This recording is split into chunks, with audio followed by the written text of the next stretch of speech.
Hi, this is Dennis with Second Chance Tackle. Today we'll go down a little side street here in reel repair and service. I thought I would talk about a moment or two about the older reels in braid and show you some fascinating pieces that well, somehow wound up with me. At some point in time we'll take them somewhere else and get them to the right people who can be the stewards for them. But I want to talk about the braided line. Today it seems like everybody wants to move away from monofilament and to braided line. And braided line is not a new thing. Well, maybe the polymers that they're making the braided line out of is a new thing, but the braided line itself is not. And here's an example of an older spool. This is a spool that came from Halls. It's called Halls Extra. Hard braided Highland Lake waterproof line. Casting line, and this was 12 pounds at 30 yards here, and you can see it's gotten a mold and a bunch of dirt and that on there, but it also says the lines have been there since 1840. And of course fishing reels, well, the mechanical fishing reels became popular in the late 1800s, and the line that they had to choose from basically was, well, along the lines of sewing thread, in that it was usually made out of linen or dacron, and well, it was mounted right to a reel. Now here's a reel that I brought up. I want to show you this in a moment, but if you like these kinds of videos, I want to encourage you to subscribe. If you do subscribe, I want to encourage you to use that notification button to see when I'm posting videos. Most of the time, as I mentioned, I will be doing how to take apart and service fishing reels, but every now and then we go down one of these side streets, talk a little bit about the history of reels, about the history of some of the equipment, and well, I like to share that with you, and if you enjoy that, please subscribe to that. Well, this reel happens to be a Shakespeare reel. Hopefully we can see the oval tag there. It's called the Favorite, and it's a model 31, which I believe in this case was before they started doing the alphabetical coding. I do believe that this reel was made in 1931. Needs some service, right? We're certainly going to take this apart as one of our fishing reel repair episodes, just to give you an idea that this reel can run as well today as it did almost 100 years ago. We'll assume it's 1931, so you're what, at 94 years, 95 years, and all it needs is a little grease and oil here. This one doesn't even have the level wind mechanism. What it does have is the braid, and the braid was the common fishing line right up through monofilament, and monofilament came along essentially in the 1950s. It was a post-World War II development. Monofilament, of course, is a petroleum product. Well, before that we had braid, and the biggest issue that you had with braid is something that you're actually seeing on this spool. You're starting to see the deterioration of the braid. It gathers the dirt, and well, it's just a cloth product, and cloth and dirt and water just don't mix. Now this one does say waterproofed on it, and I'm not quite sure what the waterproofing scheme of this one was, but back in the day they would tell you that it is optimal after each fishing trip to remove the braid from your reel. Now people balk when I give a suggestion that says rinse your current reels off after every trip. It's almost like, oh, that's impossible to do. Well, can you imagine the advice from the reel manufacturers or the braid manufacturers that said, take this off after every use? Well, how do you do that? Well, they made tools for that.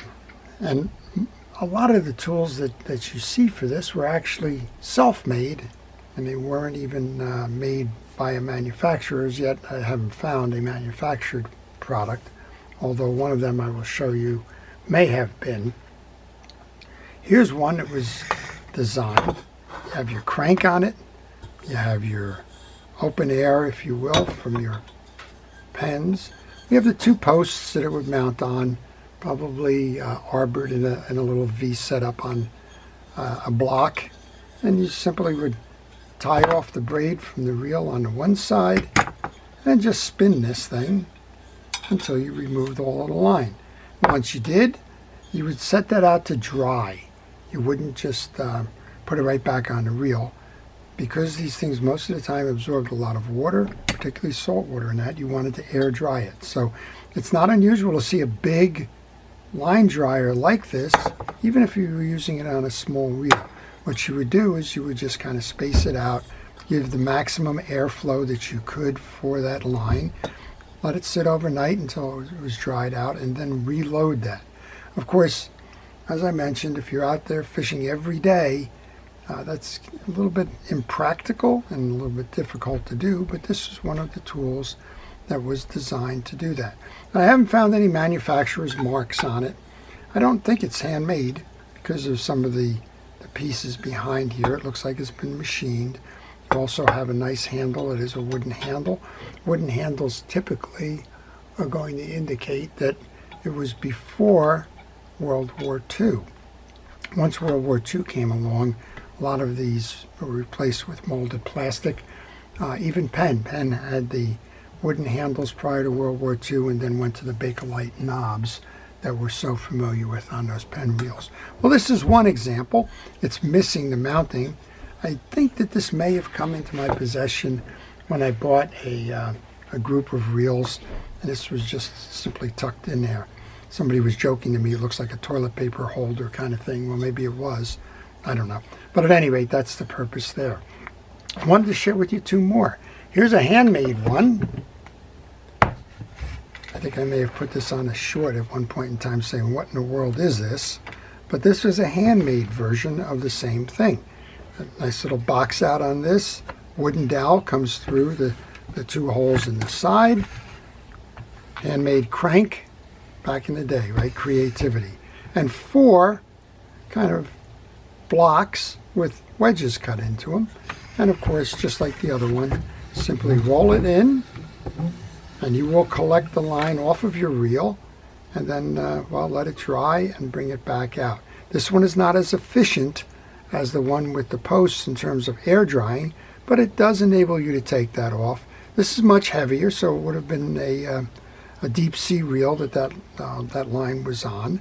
But again, it serves the same purpose that it works on, and I'm going to assume this is probably the top because it looks like maybe you even have a finger grip here on the top to hold it as you're winding that line in. Well, I always find these things curious, and maybe you find them curious too. Before I show you the last one, I want to just make a note. If you have some unusual fishing tools that go along with the fishing reels and the tackle, I'd love to hear more about them. Leave them in the comments section. Also, if you have any questions on equipment like this, please leave that in the comments section as well. Well, here's the last one. This one just came in. I just purchased a group of reels. A fellow named Art is downsizing. He brought me some old equipment, and we decided to make a transaction where I acquired a lot of that stuff, including this braid. Well, this is another one. Certainly seems like it's machined. Certainly seems like it should have a brand name on it. Have a nice solid brass plate with the screws anchoring the posts. The posts have the, I'll call it the pinion shaft through it. The shaft is a solid shaft that runs all the way, takes the bends, runs through those posts, and is pinned in to the spool that's going to collect it. And again, nice idea here in terms of how to collect the line. Because the posts are there, it's going to enable the airflow to dry the line.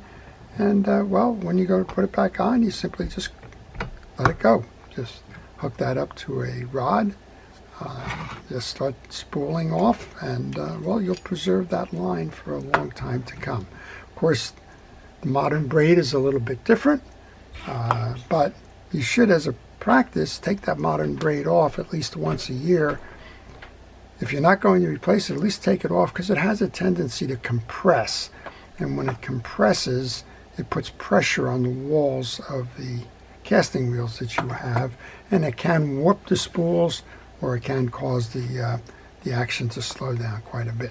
Well, I hope you've enjoyed it. I wanted to just share those pieces with you. Again, a little bit of a detour from the fishing reel service and repair that we normally do. I hope you've enjoyed it. Before I leave, I want to thank our first responders, our police, fire, safety, rescue, and everybody involved in keeping us out of harm's way. I want to thank you for watching. If you liked the video, please, again, like it in the comment section. And stay watching for more videos like this. This is Dennis from Second Chance Tackle, wishing everybody a great day.